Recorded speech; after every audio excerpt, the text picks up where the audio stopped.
Hello, teachers. Jos Marhay na aldaw po sa Gabos. Our problem, what is the units digit of 7 raised to 214 plus 3? Ito po ay comment sa ating YouTube channel.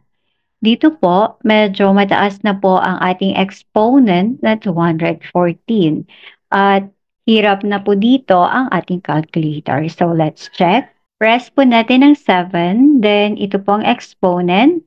Press 214, press arrow right para bumaba ang cursor, then press plus, press 3, then press equal sign at ito nga po. Nag-error na po ang ating calculator, hindi kaya. So, paano po natin ito isa-solve kung hindi na kaya ng ating calculator? No worries dahil meron naman po tayong solusyon dito. But first, ano nga po ba ang ating hinahanap na units digit? Ito po ay ang last digit ng ating number. Again, units digit ay ang last digit ng ating number. So, paano po natin masisimplify ang ating 7 raised to 214? Dito po ay i-apply natin ang cyclicity of numbers. At ito po ang ating table. Mahalaga po na makabisado natin ito dahil malaking tulong din po ito sa ating modulo. So we have number sa ating first column and we have number 1 to 10. Cyclicity para sa ating second column at power cycle naman po sa ating third column. Mapapansin po natin ang cyclicity na 4. Ayan, we have 1, 2, 3, 4. Ayan, pare-pareho. Para sa 2, we have 1, 2, 1, 2. And for 1, ayan, isa lang. So, naintindihan na po natin kung ano po ang ibig sabihin ng cyclicity. Nakadepende po ito sa ating power cycle at kung ilang number ang meron. Yun din po yung bilang sa ating cyclicity. By the way, hindi po natin i-discuss lahat ng andito dahil magpo-focus po tayo sa number 7 na nasa ating problem. Okay? For number 7, ang cyclicity natin ay 4 dahil ang ating power cycle ay 7, 9, 3, and 1. So ano po ba ang ibig sabihin nito? Okay? So we have here 7 as our base at ayan po ang ating exponents or power. Then yung value nila, mapapansin po natin ang 7931 na pattern na nauulit sa ating units digit which is, ayan po, ang ating last digit. Yes po. So, yun po yung power cycle ng 7. Ibig sabihin, after ng 1, babalik ulit sa 7, then paulit-ulit lang siya. Ito po yung nauulit na pattern dito po sa ating number 7. At ito po yung tinatawag nating power cycle. Again, kung ilang number ang meron sa ating power cycle, yun po ang number sa ating cyclicity. Okay? So, balikan na po natin ang ating problem. We have 7 raised to 214 na kailangan po nating i-simplify. Okay? So, dito po, ang exponent natin ay 214. At ang ating cyclicity naman ay 4. Then, i-divide po natin. 200 divided by 4. Bakit po? Dahil kailangan po nating malaman kung saan po ito matatapos. Okay, maiintindihan po natin ito later on. So, we have 214 divided by 4. 2 divided by 4 cannot be. So, ito na siya. 2 digits. We have 21 divided by 4, we have 5. Then 5 times 4, we have 20. 21 minus 20, we have 1. 1 divided by 4 cannot be, so bring down 4. We now have 14 divided by 4, we have 3. Then 3 times 4, we have 12. Then, subtract natin 14 minus 2, we have 2, and this is our remainder. So, ano po yung quotient? We have, ano po yung sagot dito? 53 remainder 2.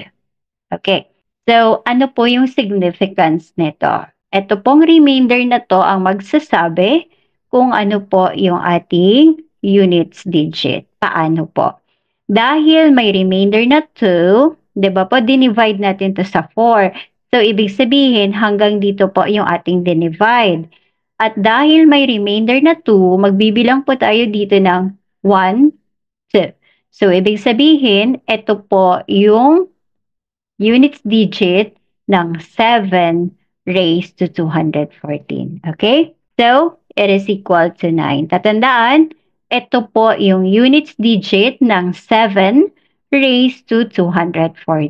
Dahil nga po, ang cyclicity of numbers ay nakafocus sa ating, very good, units digit. So, balikan na po natin ang ating problem. 7 raised to 214 is equal to 9. Again, ito po ay units digit.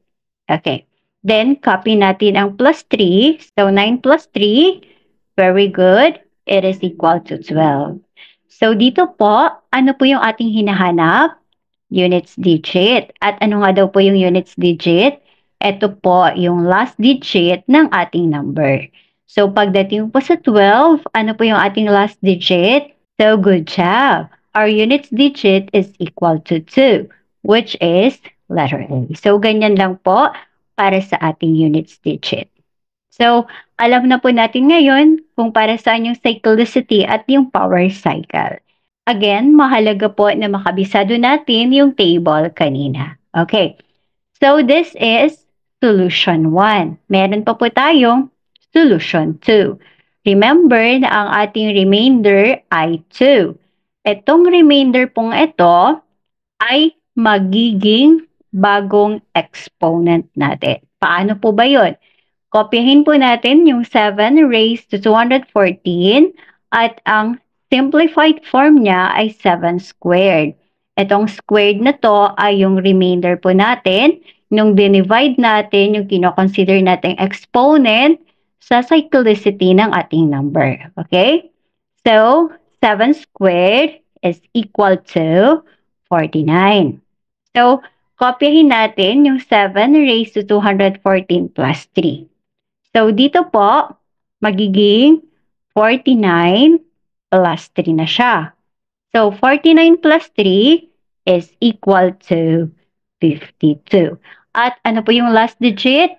Ito po ay 2, just the same, letter A. At di ba po, na-mention natin na ito po ay pwede rin nating i-apply sa ating modulo.